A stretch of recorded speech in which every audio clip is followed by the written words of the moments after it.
As we saw at the conclusion of the previous episode, we were in the midst of looking for a lunch stop. Some of us may be looking for a place to nap also. And it so happened, Brian had this abandoned mine marked on his Gaia. Somebody got pissed at him too and chucked a rock through his thing. Yeah, that might fit on my Toyota. No. Yeah. A nice pink color to it. Sure is, yeah. Is that iron ore maybe? No, iron ore is more. Oh yeah, it's more rust. Right? This particular location used to be a barite mine. Barite is used in manufacturing and has many uses, and in its elemental form is a toxic heavy metal. Kind of chute, I think. It's a gate on it. Maybe that's Oh, okay. or there's a conveyor system over here. It would seem maybe the company that owned the rights to this mine may have There's gone another- bankrupt, there's a hopper. as no former closure plan was filed with the ministry. There was also no financial assurances for infrastructure removal and cleanup.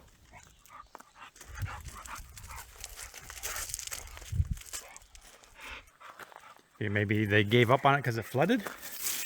Well, usually if it's good, they would pump it out. Yeah, right. Yeah, maybe that's what we saw on the top of this part. Water pumps. Maybe, yeah. Sadly, it's probably pretty common that when a mining operation becomes unprofitable, particularly for the small outfit, this likely becomes the inevitable outcome. It's a good thing it's covered.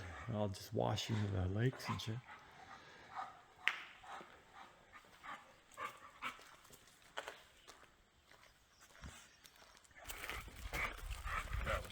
Oh, here, yeah.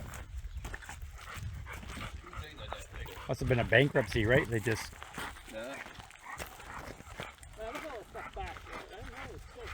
Chevy truck.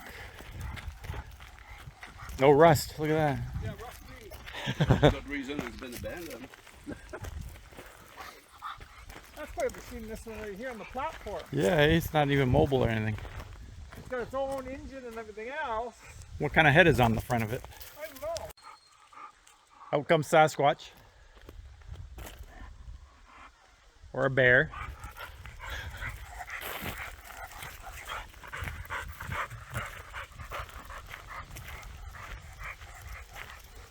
Is any computers in there? Everything basically just left on site, all the machinery, vehicles, and buildings. Because of the remoteness of this area, employees probably lived off and on the site in these portables.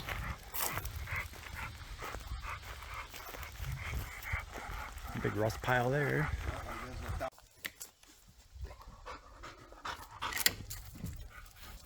That rock salt was probably sugar. Won't get angry at the fridge.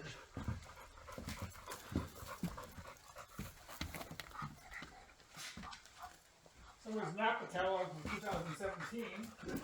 Oh, that's not too long ago. No.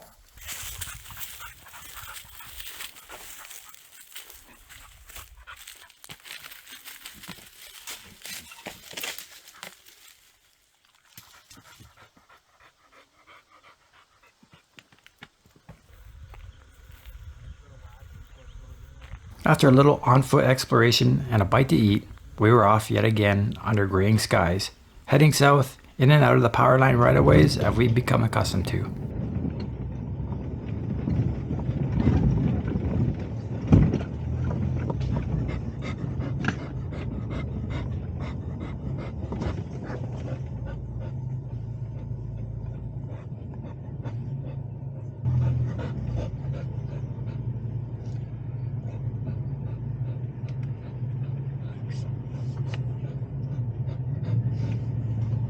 More water crossings, this one seemingly one of the more muckier ones we've come across, but easily manageable.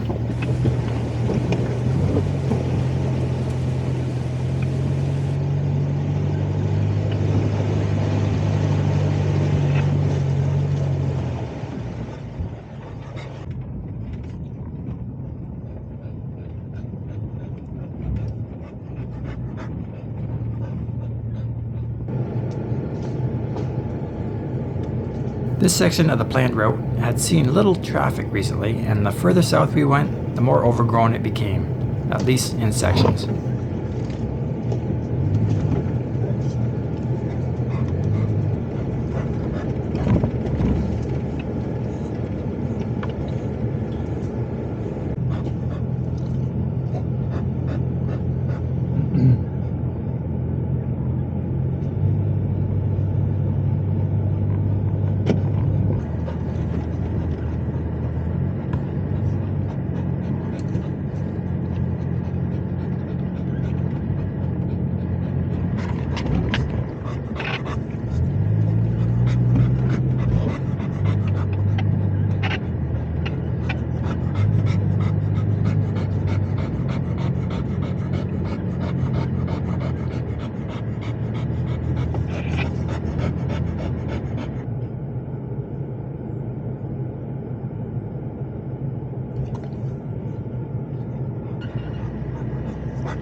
Another water crossing, this one with a decent steep bank on the way in, but the water level was thankfully shallow.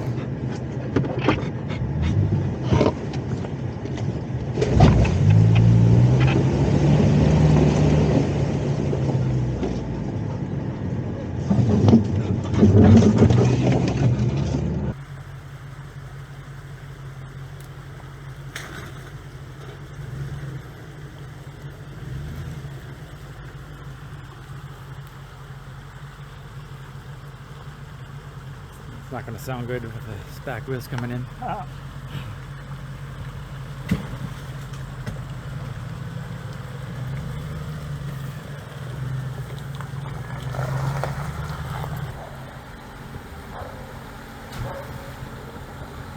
Oh yeah, it's profiled now. Yeah.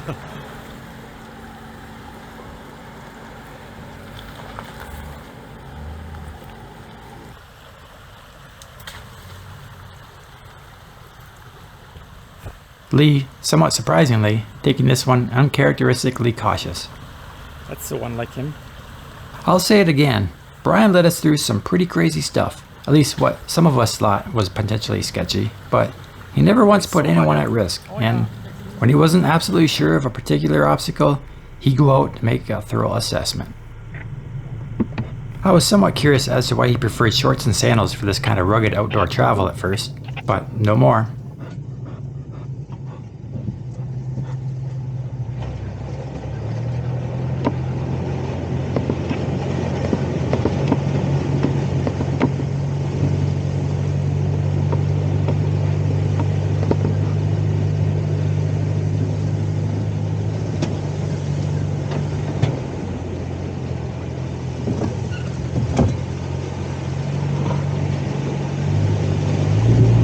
That's a nice river crossing.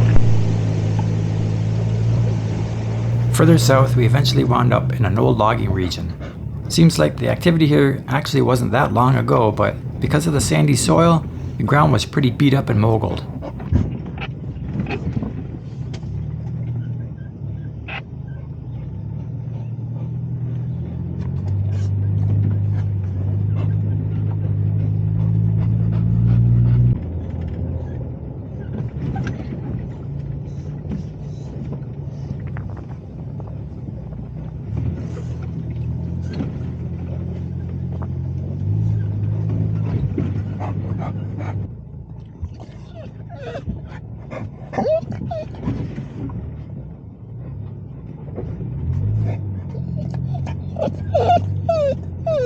It was relatively slow going, that is, until some tree fell, halted our progress altogether. I really wasn't expecting this at all.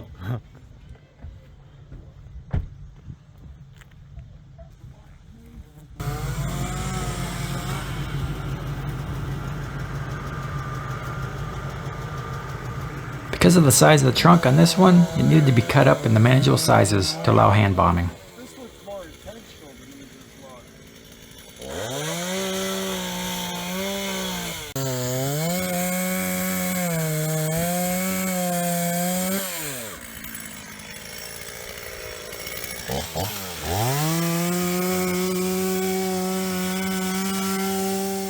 Again, travel was somewhat slow, but at least we weren't dealing with massive alders.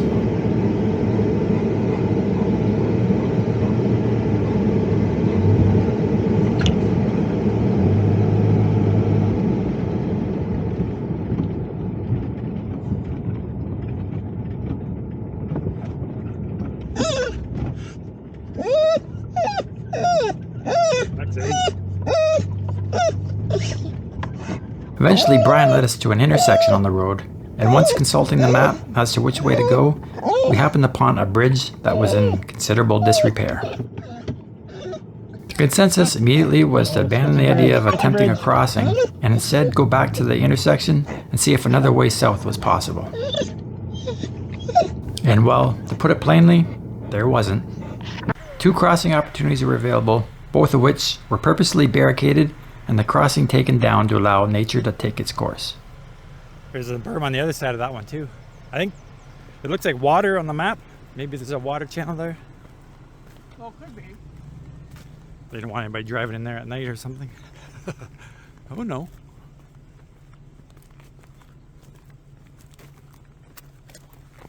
Oh, yeah. Yeah, something down there. Little ditch right there. That'd be hard to get through there. And why would they put the lumber there, I wonder? Oh.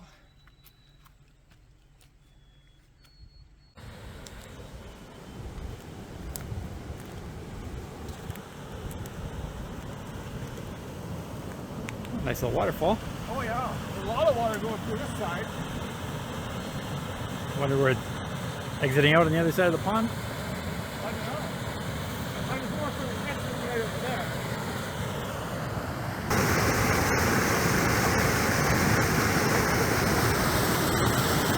Gilles, with his drone, set it up and got an Set it overview down of the without me? situation, but as it turned out, our options were basically On limited. its own?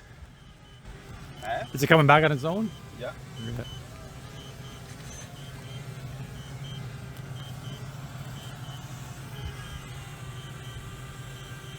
Lexi, being the dog that she is, made sure everyone was safe and aware of the drone coming in for a landing. That's fine, buddy. That's fine. All good now. All good now. So our choices were the sketchy bridge or backtracking along the way we came, perhaps for hours, in hopes of finding another way south.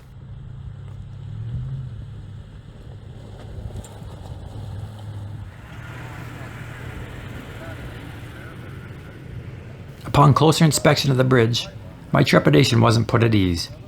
Very narrow at the crossing, and the surface, being mostly eroded and loose packed sand, didn't inspire much confidence. That is the problem. Of course, if Brian says it's passable, well then, it's most likely passable, particularly if he's going to be the first one across it.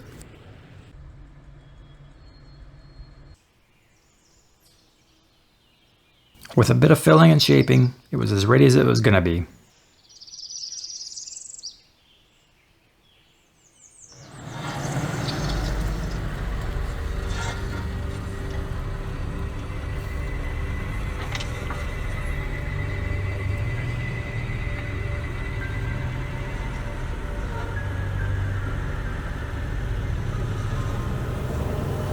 Oh.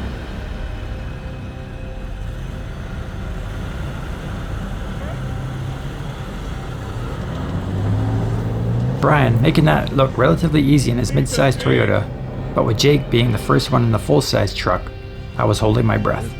Oh, yes.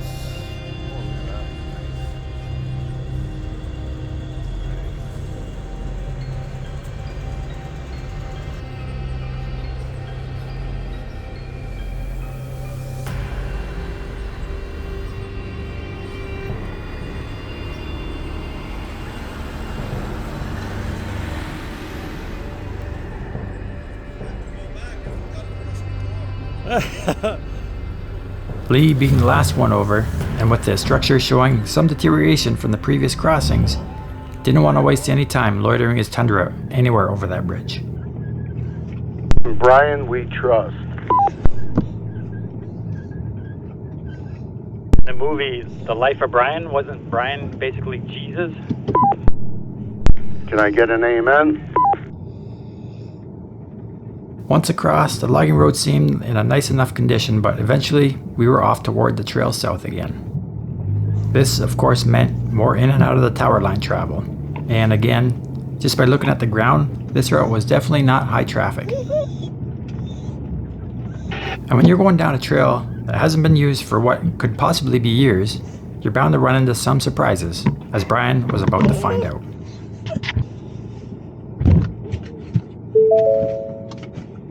At one point, there was probably a functioning culvert in place here, which now obviously was partially eroded away. But with the thick brush and the clouding skies, it wasn't all visible from the driver's seat. Brian's front passenger wheel fell straight into a deep hole and hung him up on the frame, rendering him stuck.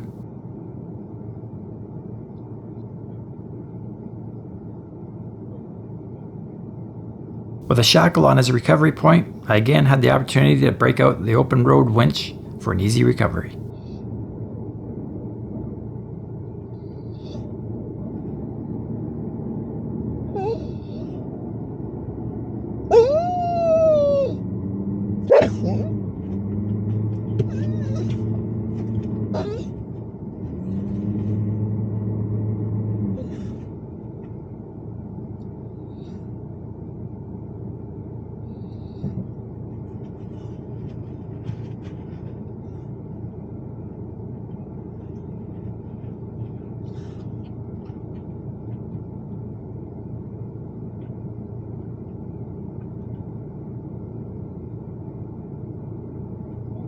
With Brian pulled out and after taking a look at the crossing, Gilles went over to help spot us over.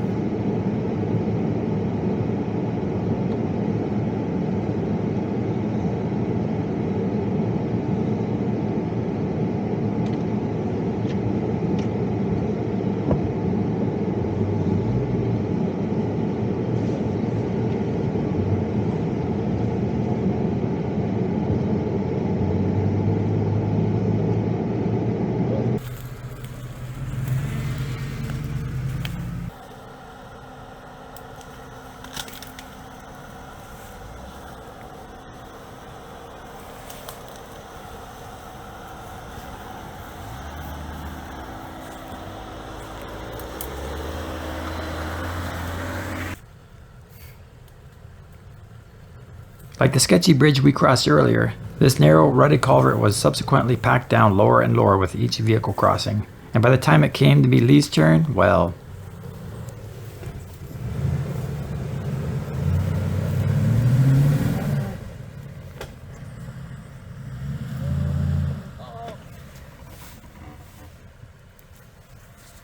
Need a yank. Gilles' Jeep Gladiator, being the last one across, became the anchor for Lee's winch out. For those of you keeping score, that's 3 Toyota recoveries so far on this expedition. But, to be fair, Jake's 150 also needed a pull out earlier. Someone get in the Jeep and press on the brake. Oh. Okay, hang on. Brian? I can do that, yeah. I'm on the parking brake. Right? I'm sure that's it now. Bring her forward, Lee. Yeah. Yep.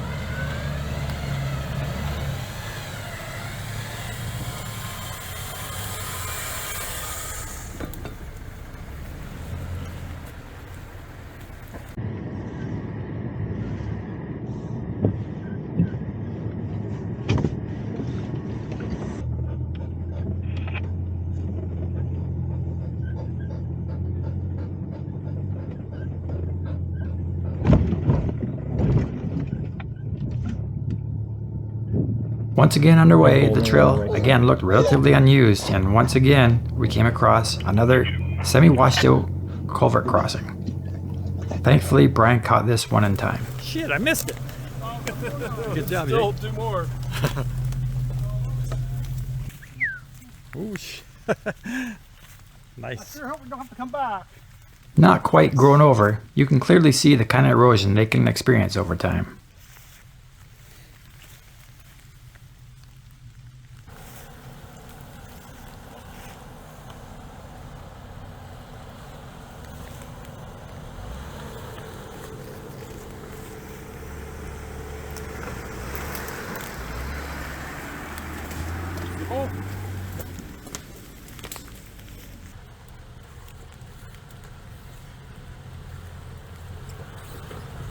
The bigger tires in the Tundra definitely help smooth over the deep potholes like this one.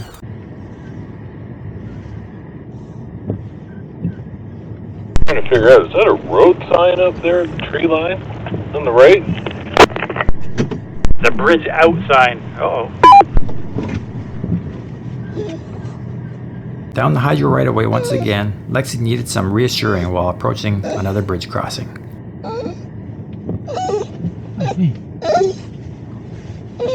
Going over the bridge, I know it's stressful.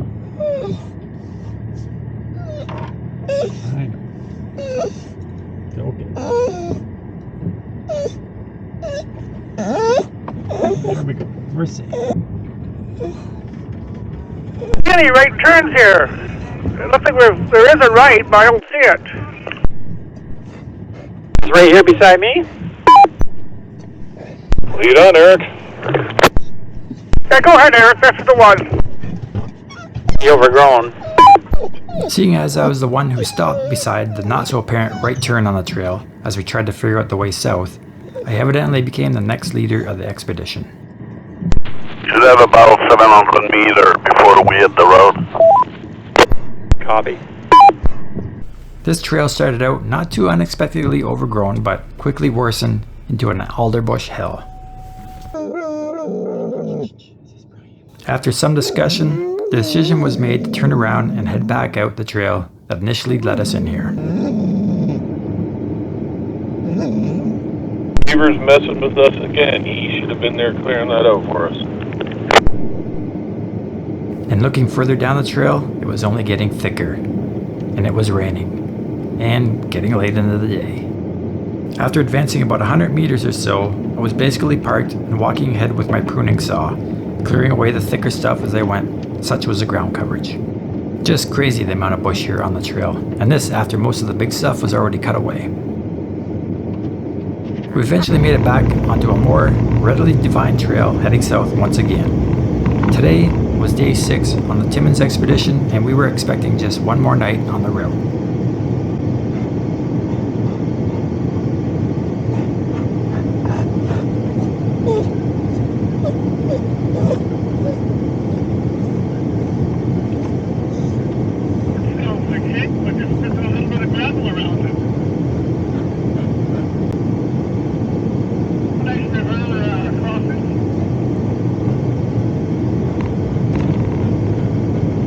Neat views from the top of this hill here. I was going to say, it looks like a mountain straight ahead. It sure does. Maybe that's a volcano. Can we jump the crater? Will you sacrifice a Toyota in the volcano? Oh, the one in the back, yeah.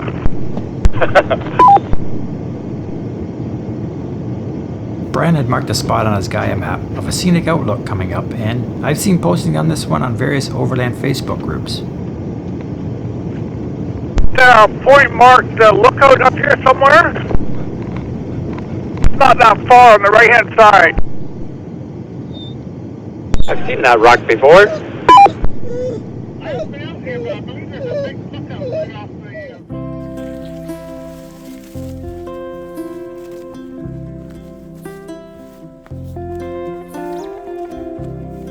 Oh shit.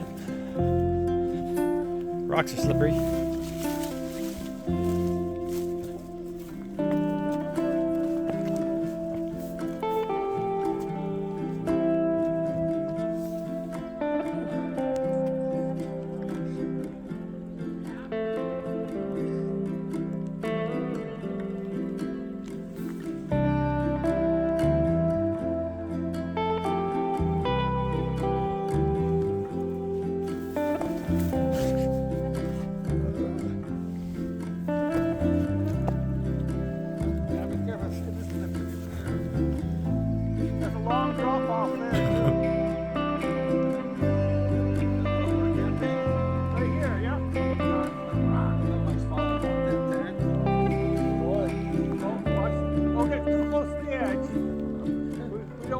Recovered bodies.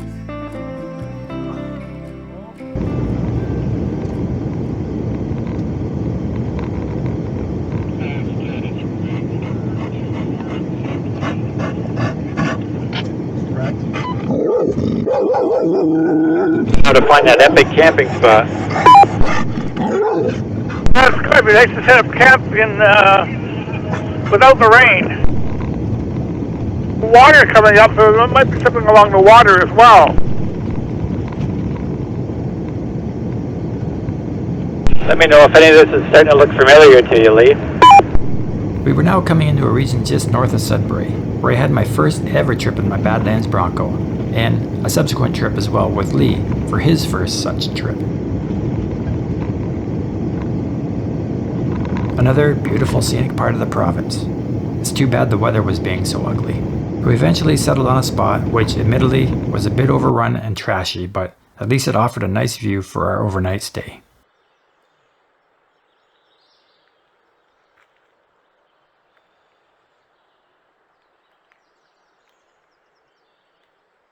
After getting a quick hot meal in and getting a good night's sleep to the sound of the pattering rain, we awoke yet again to grey skies, but thankfully without the rain.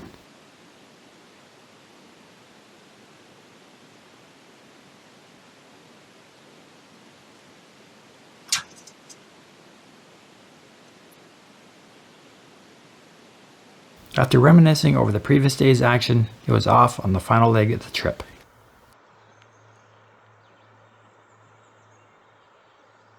Everybody ready to roll? Good to go. 20 after 10. I think that's the go time every day we've been on this trip. Signs of civilization was becoming more obvious and frequent. Truck coming the other way for us. You gonna air up here, or? We're up here. This is the end of the dirt now. As we stopped to air up for the final time, it was almost sad to think that the trip was now coming to a close. After 7 days and over 1,700 kilometers, we were now looking at the end of the Star Expedition. As it's obvious to all my viewers, most of my trips are done solo with my dog Lexi. While not always the smartest way to travel when you're in the rugged, remote regions, the solitude and the self-reliance is what appeals to me the most.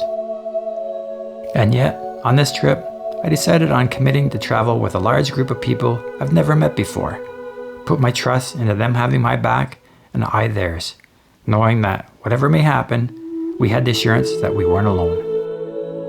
Sharing a passion and the experience with like-minded travelers and creating friendships and memories that will last a lifetime was the biggest takeaway for me on this trip. Sitting around a campfire at night is always something special everyone enjoys. Sitting around the campfire with a bunch of buddies, sharing stories and laughs simply can't be beat. Almost immediately there was off and on talk about doing a repeat, and everyone seemed to be in agreement. And besides, we never did get to see the Shania Museum.